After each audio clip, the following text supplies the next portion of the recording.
दलजीत जी लुधियाना से। राधे राधे गुरु जी। महाराज जी आपके चरणों में कोटि कोटि प्रणाम।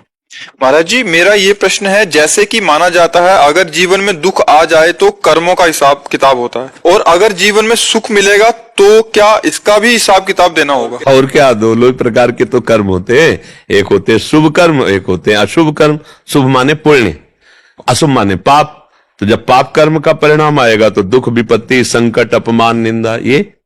और जब पुण्य कर्म का फल आएगा तो सुख, प्रशंसा, मान सम्मान, जो सोचा वो हो गया पुण्य का। और इन्हीं दोनों में पूरा जीवन चलता है। कोई विशेष जो होता है वो इन दोनों की परवाह ना करके एक ऐसा महान कार्य करता है जो परमानंद प्रदान करता है, वो भजन। ये पुण्य और पाप ये केवल विनाशकारी ही है, इनमें लाभ नहीं। विनाशकारी मतलब आप बहुत बड़े पुण्य के स्वर्ग गए, वहां के सुख भोगे, फिर आके मृत्यु लोक में। लेकिन भगवान का भजन, भगवान की सेवा पूजा, भगवान की लीला कथा, ये अविनाशी है। ये शुभ अशुभ दोनों को मिटाकर परमानंद की प्राप्ति का। परमानंद और सुख दुख अंतर। सुख दुख मायाकृत, परमानंद ये त्रिगुणातीत मायातीत सुख है। ये मायातीत सुख प्राप्त करने के लिए हमें मनुष्य जन्म मिला है। खूब नाम जप करो, भगवत चर्चा करो, बड़े बूढ़ों की सेवा करो, सबका सम्मान की भावना रखो। अभी देखो हृदय शीतल हो जाएगा, पर इसके विपरीत चलता है। बड़े बूढ़ों का अपमान करना, अपने सुख की सोचना, दूसरे के सुख को छीनना, चाहे हिंसा क्यों न करनी पड़े, बस फिर गलत हो जाता है, फिर गलत हो जाता है। देखो आप कहोगे कि हिंसा तो कोई बहुत ही राक्षस करता होगा। आप लोग हिंसा के स्वभाव को नहीं जान पा रहे। गर्भ में बच्चा पल रहा है, मुझे नहीं चाहिए, ये तुमने कोई ककड़ी कीड़ा समझ रखा है? उस गर्भ को पात करा दिया, नष्ट कर दिया। वो तुम्हारा बच्चा था, तुम्हारी गोद में आकर के वही मुस्कुराता। तुम्हारे जीवन में कितना बड़ा उसका अस्तित्व होता, चाहे बच्ची हो चाहे बच्चा हो। भगवान ने तुम्हारे ही कर्म के परिणाम स्वरूप उसे दिया था, उसे नष्ट कर। ये हिंसा, मुझे अभी नहीं चाहिए, हटाओ उसको। तुम्हारे चाह से फिर तुमने वो क्रिया ही क्यों की जब तुम्हें चाह नहीं थी? क्रिया ही क्यों की? संतान की चाह नहीं थी। और जैसे डॉक्टर से जांच कराया तो पता चला ठीक नहीं। हाँ तो ठीक नहीं तो सेवा करो जीवन भर, तुम्हारा पाप नष्ट हो जाएगा जो तुम्हारे कर्म है।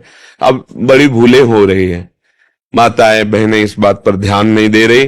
भ्रूण हत्या, गर्भ हत्या, कैसा तुम्हारा प्यार है? अगर वही बच्चा बाहर आंगन में खेलता हो, आके कोई एक थप्पड़ लगा दे तुम्हारी छाती पे लगेगा, तुम्हें मैं बच्चे को मार के। और वही बच्चा जो केवल तुम्हारे गर्भ रूपी आंगन में तुम्हारे ही आश्रित है और उसको तुम नष्ट करवा रहे हो, कैसा तुम्हारा हृदय? ये हम किसी एक व्यक्ति विशेष के लिए नहीं कह रहे, एक हिंसात्मक भाव का परिचय दे रहे कि हम सबके अंदर वो हिंसात्मक भाव छुपा हुआ है, हमको इसको मिटाना चाहिए। अब ऐसे ऐसे शब्द सुनने को मिलते हैं जिनसे ऐसा लगता है क्या मतलब बेटी, अरे बड़े बड़े संत महात्मा सब उसी शरीर का आश्रय लेकर पैदा होते हैं। माताओं बहनों के इस शरीर का आश्रय लेकर तो संत महात्मा पैदा होते। तुम किससे पैदा हुए हो? एक मां भी तो किसी की बेटी थी। अगर वो उसकी सुरक्षा ना करता तो आज तुम मां कैसे बन सकती? तुम पिता कैसे बन सकते? तो तुम्हारा क्या कर्तव्य है कि तुमने अगर ब्याह किया, संतान उत्पत्ति के मार्ग में चले हो, तो तुम्हारी जो भी संतान है वो किसी के धर्म का पालन करने वाली बनेगी। पुत्र है तो पत्नी लाएगा, तभी तो धर्म पूरा होगा। बेटी है तो पति मिलेगा, तभी तो धर्म पूरा होगा। पुत्र होगा तो अगर बेटी सब मरवा देंगे तो तुम्हारा धर्म कैसे चलेगा? कुछ ज्ञान नहीं, एक राक्षसी स्वभाव बैठ गया है। बेटी है तो मार दो, या अंग विहंग है तो मार दो। वो जीव जीव नहीं है, वो तुम्हारा पुत्र पुत्र नहीं। और अनजाने में प्रायः ऐसे अपराध गृहस्थियों से होते रहते हैं, क्योंकि वो लोग ये समझते नहीं कि भयंकर अपराध है, भयंकर, और इसका प्रायश्चित नहीं किया तो भोगना पड़ेगा। ऐसी जगह तुम्हें तड़पा के मारेगा, ऐसी जगह गिराएगा जहां कोई सहयोगी नहीं होगा। ये भ्रूण हत्या, गर्भ हत्या बहुत बड़ा पाप। सबसे प्रार्थना है भजन भले कम करो, लेकिन इतना तो ज्ञान रखो कि महापाप मत करो। जो महापाप है वो मत करो। अभी कल के सत्संग में था कि इंद्र ने यज्ञ में वज्र पहाड़ च्यवन ऋषि के ऊपर और अश्वनी कुमारों को, तो उन्होंने मंत्र से कृत्या प्रकट की, जो महाअसुर रूप, जैसे मदासुर। तो जब इंद्र मान गए विनय की, तो उस असुर ने कहा मुझे जिस हेतु पैदा किया है अब मैं व्यर्थ तो जाऊंगा नहीं, मुझे बोलो। मैं किनका नाश करूं, क्योंकि मैं करूंगा, मैं इसीलिए प्रकट हुआ हूं। तब उन्होंने कहा था जो पराई स्त्री या पराई स्त्री पराई पुरुष का, उसे बेविचार कहते हैं। बेविचार और हिंसा, जैसे गर्भ हिंसा या किसी भी भाव से किसी की हिंसा, और मद्यपान, शराब पीना और मांस, अगर ये जो कर रहे तुम उनके सुकृतों का नाश कर दो, पुण्यों का नाश कर दो। तो कलयुग का भी ऐसी जगह निवास है, आसुरी प्रवृत्तियां भी ऐसी जगह आक्रमण करती हैं। अब आप लोग सत्संग सुन करके जो पूर्व में हुआ भगवान से क्षमा मांगो, आगे कोई गलती ऐसी ना करो।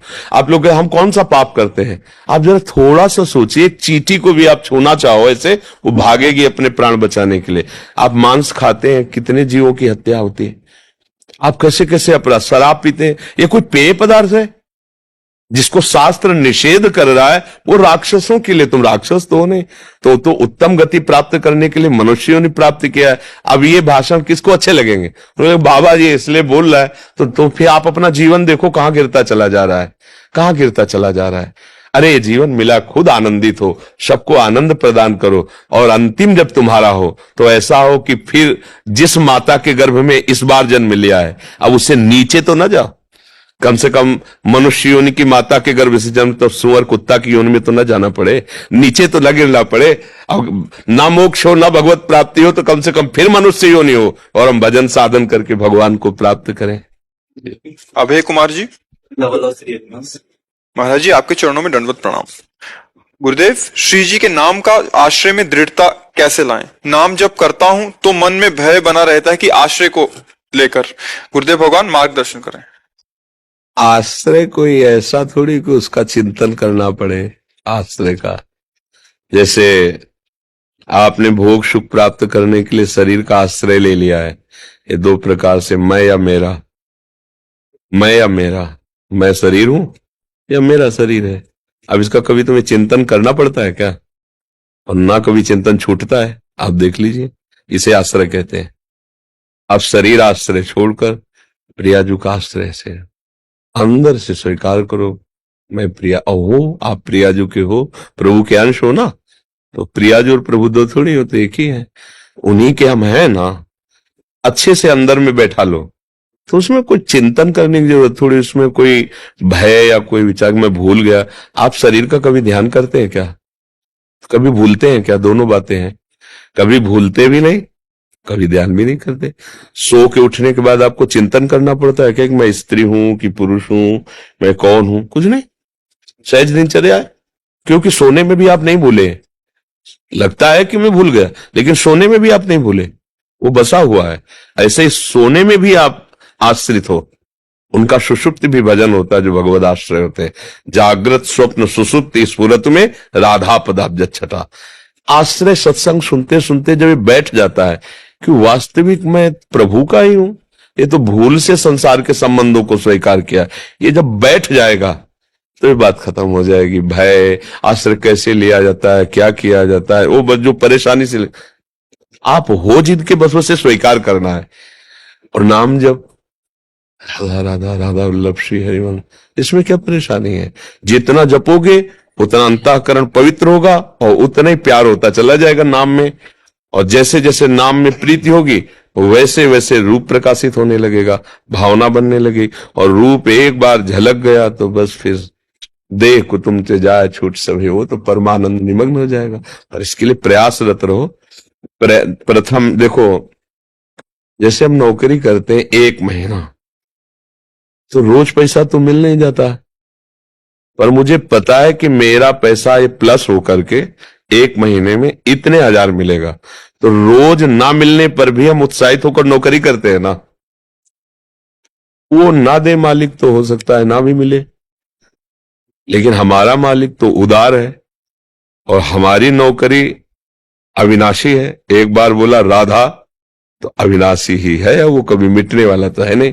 तो ऐसा विश्वास करके कि अभी मुझे सुख नहीं मिल रहा, जैसे अभी पेमेंट नहीं मिल रही पर मुझे मिलेगी ना, तो हम 1 महीना बिल्कुल आज्ञा में रह करके जिसके यहां नौकरी करते हैं पर पेमेंट मिलती है। अगर हम पूरा जीवन केवल ये सोचकर कि इसका परम फल भगवत प्राप्ति, समस्त दुखों से निवृत्ति है, ये मुझे मिलेगा, और राधा राधा राधा, तो ज्यादा इंतजार नहीं करने पड़ेगा, जीते जी आपको अनुभव हो जाएगा कि मुझे मिल गया। अब पायो परम विश्राम राम समान प्रभु नायक, जैसे गोस्वामी जी कह रहे हैं, अच्छा हृदय निहाल हो जाता है। इसके लिए मरने के बाद होगा ऐसा नहीं होता, पर विश्वास, क्योंकि अभी सुख नहीं मिल रहा, अभी हमारे अंदर आनंद का प्रकाश नहीं हो रहा, पर हमें विश्वास है कि होगा, क्योंकि अविनाशी है। जैसे हमें विश्वास है कि जो मैं नौकरी कर रहा हूं इसका फल